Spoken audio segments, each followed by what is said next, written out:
Petite remarque par rapport au calcul qu'on a fait dans la vidéo précédente. Quelqu'un d'habitué aux équilibres acide-base aurait pu simplifier les calculs en faisant une approximation judicieuse. En effet, la question était de savoir la solubilité apparente à pH égale 3. Or, à pH égale 3, on est dans le domaine de prédominance de CH3COH puisque le pKa du couple était de 4,8. Autrement dit, on peut dire que la concentration en CH3COH est très grande devant la concentration en CH3CO-. Et donc, quand on écrit que la solubilité est égale à la somme de CH3CO- plus CH3COH, on peut dire qu'elle est finalement environ égale à la concentration en CH3COH. Ça nous simplifie le système d'équations, puisqu'on va avoir alors Ks qui est égal à Ag plus fois CH3CO- qui sera égal à S fois CH3CO-, donc ça c'est non modifié. Mais du coup, on va pouvoir dire que CH3CO- donc vaut Ks sur S. Et ici, dans l'équilibre acide-base, K standard 1, on pourra dire qu'il est égal directement à S sur Ks sur S fois H3O+, autrement dit à S carré sur Ks fois H3O+. Ce qui nous donne une expression simplifiée de S, racine de Ks fois K standard 1 fois H3O+, autrement dit 0,35 mol par litre. On tombe sur le même résultat, mais un peu plus rapidement. Voilà, je pense que les deux méthodes sont correctes, mais pensez-y, si vous pouvez un peu vous simplifier les calculs en faisant une approximation judicieuse, eh bien ça vous fera gagner du temps et de l'énergie. Pour répondre à la question C maintenant, donc la question C elle est assez similaire à la question B, c'était de déterminer la solubilité apparente dans une solution de pH égale 9. Ici, on peut obtenir exactement la même chose que dans la question précédente, avec la formule générale qu'on avait pour S', qui valait donc Ks plus K standard 1 fois Ks fois H3O+ à l'équilibre. Sauf que cette fois, on prend H3O+ à l'équilibre qui vaut 10 moins 9 mol par litre, puisqu'on a un pH égale 9, et on obtient pour S', 4,5 10 moins 2 mol par litre. Ce qui est intéressant, c'est que la valeur qu'on trouve ici pour S', c'est exactement la même que celle qu'on avait obtenue pour la solubilité dans la question A, quand on avait considéré qu'il n'y avait pas de réaction acido-basique. Et ça, c'est cohérent finalement, puisque à pH 9, on est dans le domaine de prédominance de CH3CO-. Donc on peut négliger sa transformation en CH3COH, autrement dit on peut négliger la réaction acido-basique. Là encore, quelqu'un d'habitué aux équilibres acide-base aurait pu se rendre compte avant de faire tous les calculs qu'à pH 9, la transformation de CH3CO- en CH3COH était clairement négligeable et qu'elle n'allait pas intervenir sur la solubilité. C'est cohérent ici de ne pas faire tous les calculs, et simplement de dire à pH 9 la réaction est très peu avancée, on va donc supposer qu'elle n'a pas d'impact sur la solubilité. Prenez le temps de bien comprendre les raisonnements et la méthode qu'on a vue dans cette application pour le calcul quantitatif de l'effet du pH sur la solubilité. C'est une partie un peu difficile. On va maintenant passer à la suite. Grand 3, application. Petit 1, précipitation sélective. L'idée de la précipitation sélective, c'est de considérer le cas où un métal peut par exemple précipiter avec deux ions différents et de se poser la question dans quelles conditions on va réussir à le faire précipiter avec un seul des deux ions sans le faire précipiter avec l'autre, d'où le nom de précipitation sélective. Prenons un exemple. On considère une solution contenant notamment des ions chlorure Cl- à la concentration 1,10-1 mol par litre et des ions iodure à la concentration C2 égale 1,10-5 mol par litre. Les autres ions sont considérés comme indifférents ici.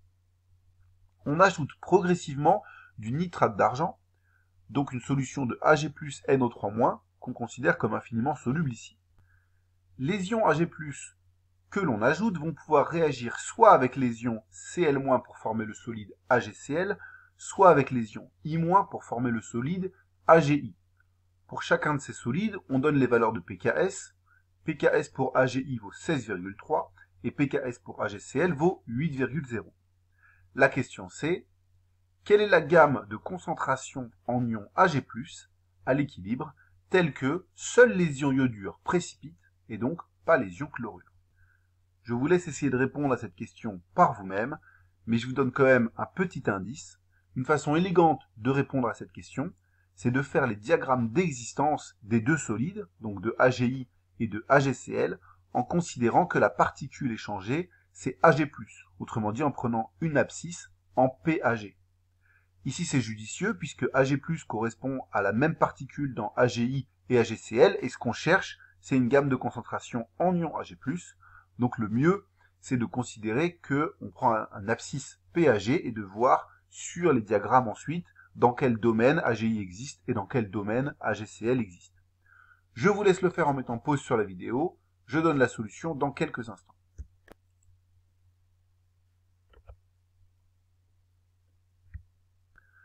Voici le résultat. Il s'agit donc ici de tracer les diagrammes d'existence des deux sels en considérant que Ag+ est la particule échangée et que les concentrations C1 et C2 sont des concentrations de travail en Cl- et I- respectivement. Il suffira ensuite de calculer PAG aux frontières pour avoir les domaines de concentration dans lesquels chacun des deux solides existe. On sait que l'allure des diagrammes va être celle-ci, avec des axes en PAG, le solide à gauche, et ici, comme particule accepteur, on a Cl- pour AgCl et I- pour AgI. Pour calculer les valeurs des frontières ici, on écrit à chaque frontière l'équilibre qui a lieu. Donc par exemple pour cette frontière-là, l'équilibre AgCl plus Ag+ donne Cl-.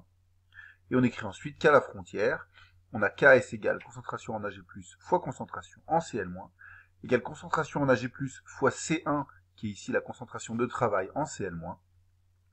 Et ensuite en faisant moins log, on obtient PAG égale PKS1 moins P de C1, et on trouve 7 pour la frontière AgCl-Ag. De la même façon, pour le diagramme d'existence de AgI, on obtient une frontière à 9,3. On voit que, si on est à PAG élevé, c'est-à-dire à des concentrations en Ag+ faibles, et qu'on augmente progressivement la concentration, le premier solide qui va précipiter, ce sera Ag, qui va précipiter pour PAG égale 9,3, autrement dit une concentration en Ag+, qui vaut 10 puissance moins 9,3, soit 5-10-10 mol par litre. Si on continue d'augmenter la concentration en Ag+, jusqu'à la valeur de PAG égale 7, autrement dit une concentration en Ag+ de 10-7 mol par litre, on verra apparaître le solide AgCl. Donc pour être dans une gamme de concentration telle que AgI précipite, mais pas AgCl, il faut que Ag+ soit comprise entre 5-10-10 mol par litre et 10-7 mol par litre.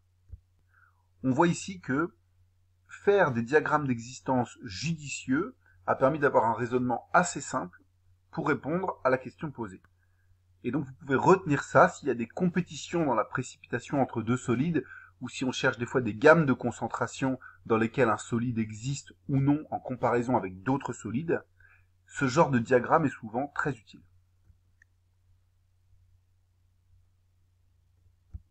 Grand 3.2, précipitation dans les titrages. Quand un solide apparaît ou disparaît dans un titrage, cela provoque en général une rupture de pente dans la courbe de titrage.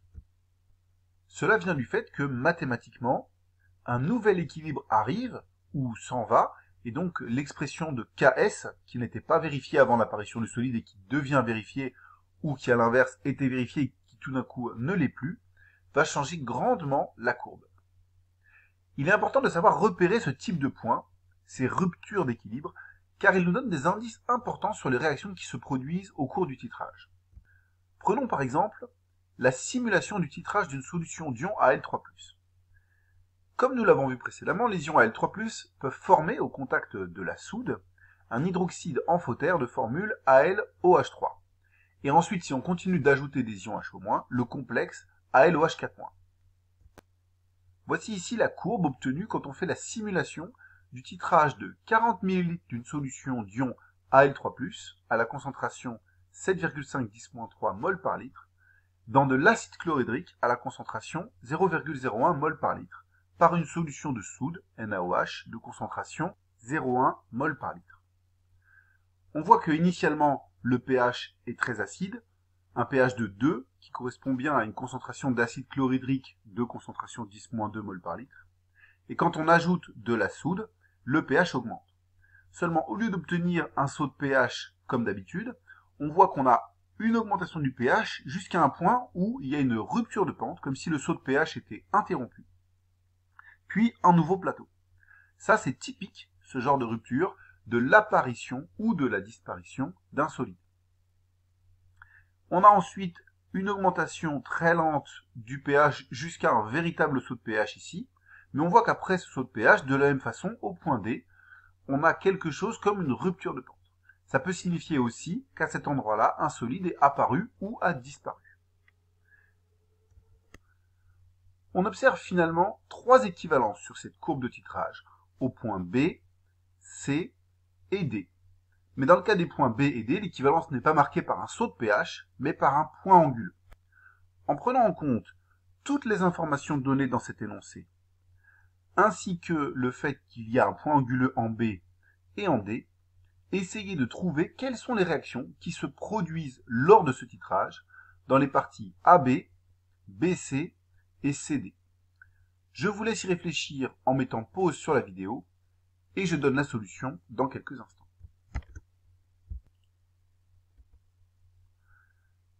Voici la solution. On a vu précédemment que l'allure du diagramme d'existence du solide AlOH3 est la suivante. En pH très acide, Al3+, en pH intermédiaire, existence de AlOH3, et en pH très basique, AlOH4-. Autrement dit, comme au début de la courbe de titrage, on a un pH très acide. On peut imaginer que le solide AlOH3 n'existe pas et que seuls les ions Al3+, sont présents.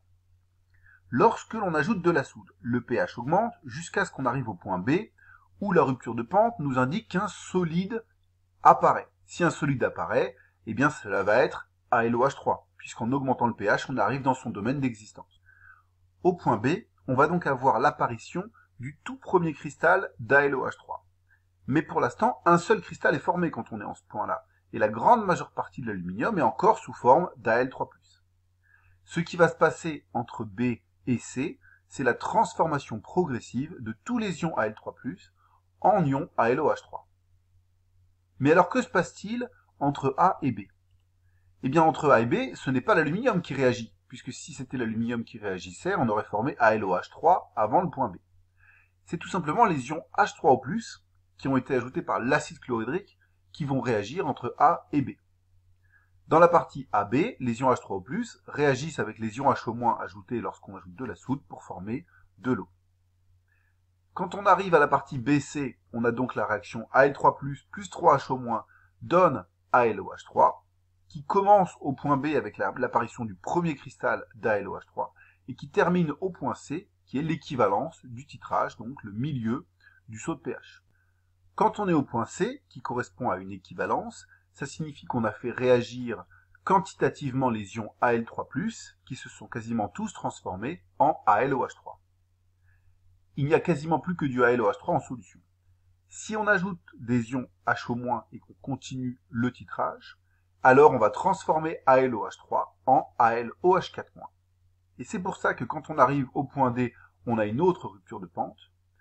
Le point D correspond à la consommation totale du solide AlOH3 qui va disparaître pour qu'on n'ait plus que AlOH4- en solution.